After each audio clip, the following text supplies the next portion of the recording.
In a beautiful village, OBE, in an Anambra state, the descendants of the village loved one another. They lived in peace and unity amongst themselves, with no one fighting anyone. The village was peaceful and admired by many. The traders of the village were nice, and most people preferred buying from them. Innocent, one of the men from the village, learned building materials with his master. While working for his master always cautioned his attitude towards money. He always told him, "That money will come. Why are you always eager to buy cutways to get money?" But Innocent wouldn't always listen. In his heart, he always said, "Anyway is a way provided it gets you what you want." During the 8 years of working with Mr. Obi, it wasn't easy on Mr. Obi. Innocent was a hard nut to crack, but Mr. Obi tried teaching him principles of business. He told him, "The foundation you start on matters all." Innocent didn't listen to anything he had to say. In his mind, he always thought, "Let 8 years come quick so I can leave and start my own." After settlement, Innocent found it difficult to balance in the labor market, as every method he applied didn't work. Gradually, the goods he was settled with were about to finish with nothing to show for it. He became desperate, willing to do anything to start over again. He went back and met his Oga, Mr. Obi, and pleaded with him to lease him some goods. He promised to pay back. Mr. Obi, being a nice person, gave him some goods, and an agreement was made. Innocent tried his possible best to remember the lessons he was taught while working for his Oga. He found it so difficult to remember. Selling the goods on a clean ground was difficult. He decided to do it his way and told himself, "As bad as it is, I will sell it and make small profits and go and borrow another one when I go to pay for this one." Innocent kept on with the act of borrowing and paying later. After 3 years in business, there was nothing to show for it. This was when he decided to get help from the goddess of water. She agreed to help him, but there was a price. Number 1, he must be a free giver. Number 2, he can't get married, as anyone he gets married to will die during childbirth. Number 3, he must come and have his birth with her at the beginning of every new month. She then asked him if he had any questions. Innocent asked, "Why must I be a free giver?" The goddess replied, "That's where the source of your wealth will come from. To everyone who you give something to, you collect their destiny. And it can be used for sacrifice anytime it's needed." Innocent quickly agreed. He thought to himself, "For marriage, I will look for a way out." Innocent journeyed home to his village, Obi, and had his first assignment.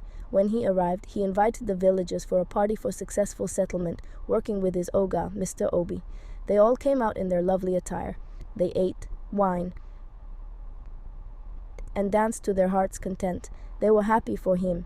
He even gave money to his kinsmen and some other villagers. The villagers prayed for him, wishing him greatness in his business. Innocent traveled back to the city. His business was doing exceptionally well. He didn't borrow any goods from his Oga again. He had enough money to do whatever he wanted. On the other hand, most villagers started struggling with their businesses. They could barely feed their homes, but they told themselves maybe it's due to the raining season. Probably after the raining season, things will go back to normal. Innocent started buying goods in trucks. This was something that even most Ogays couldn't do, but Innocent was doing it. Some people started gossiping. "Are you sure this guy is clean?" While others would say, "He has the hustler spirit. Right from when he was nothing, he was ready to sell something at cost price to maintain a customer. Please allow him to enjoy the fruits of his labor." Innocent obeyed every rule, but Rule 2 kept on hunting him. He needed to get married. He had gotten to the age, and his parents were also disturbing him too. It was another time for free giving. Innocent still went back to the village. Getting to the village, he heard the people complaining of difficulties in the land.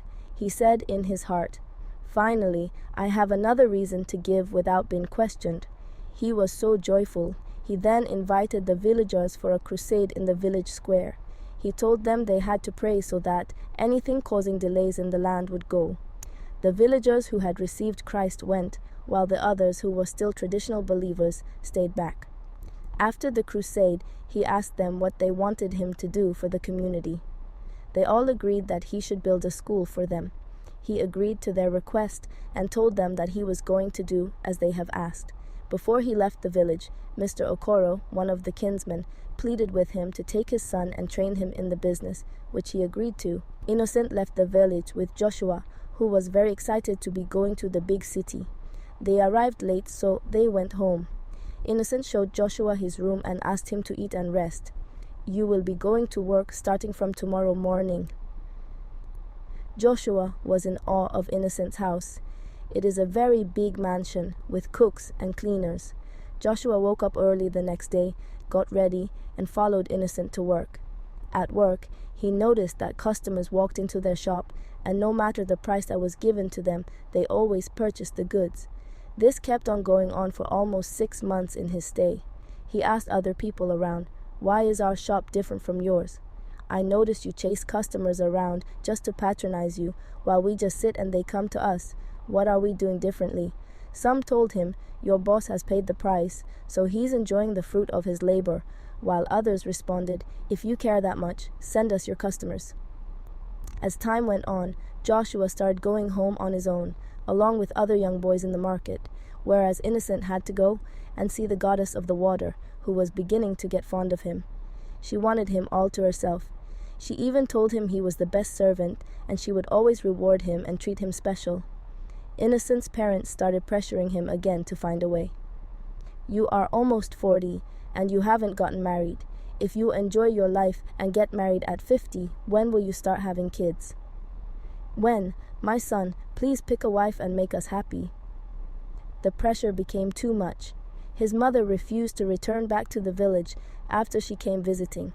Her good morning was, "Get married." Her good evening was, "Innocent, bring a wife home."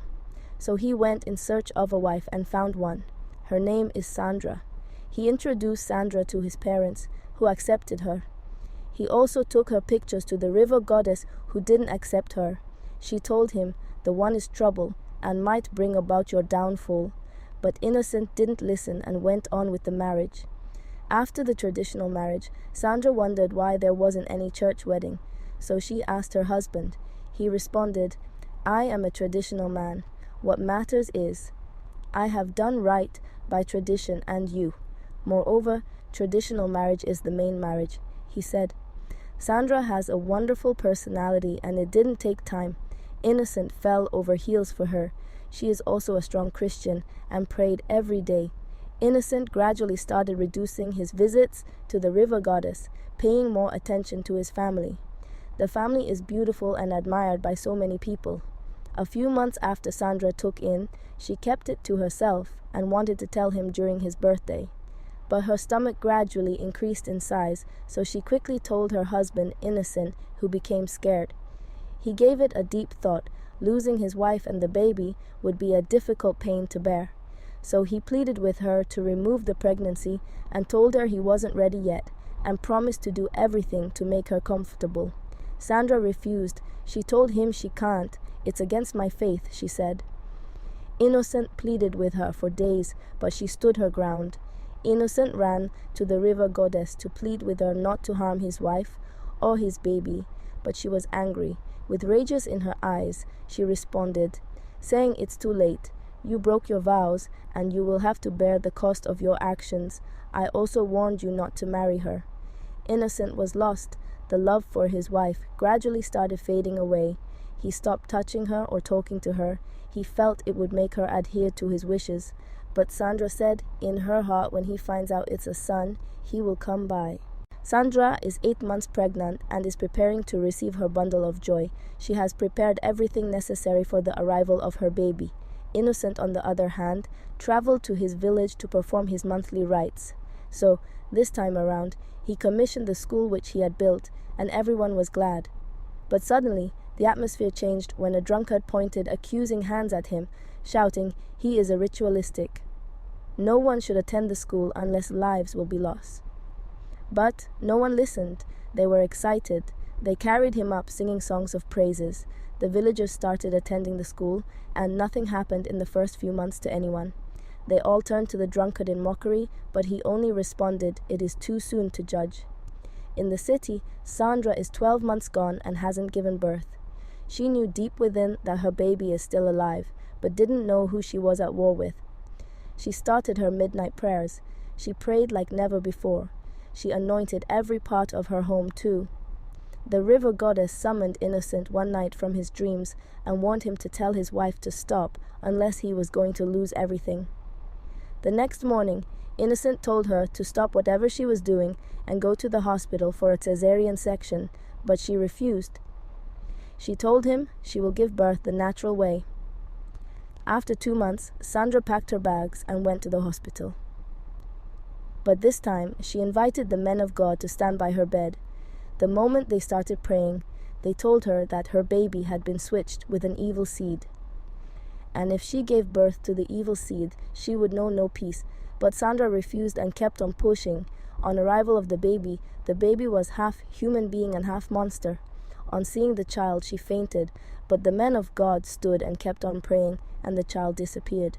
When Sandra woke up, she was told what happened, and the men of God all pointed to her husband, telling her to be careful, for she's dining with the devil. Few months later, 3 children fell from the school staircase and died instantly. The parents of one of the children, during the child's burial, put a knife in his grave and said, "If it is true that the man that gave us this school is evil, may this knife locate him and kill him."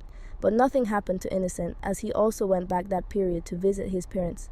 But something strange suddenly started occurring. Innocent's businessman was gradually crumbling. He didn't know why. When he ran to meet the river goddess, she told him that she can't save him. "Your wife has built an altar of fire in your home, which is speaking against you. I can't save you unless you destroy it." But that wasn't possible, as Innocent was returning home. His body started decaying, and he gradually lost his sight. After he confessed to his wife and parents, he passed away. Moral lesson: true wealth and success are not measured solely by material possessions or financial gain, but by the integrity of our actions and the well-being of those around us. Greed and selfishness may bring temporary gains, but they often lead to loss and suffering in the long run. It's important to prioritize principles, kindness, and the greater good over personal ambition and shortcuts. Please like, subscribe, comment, share, turn on the notification bell to get more interesting stories like this.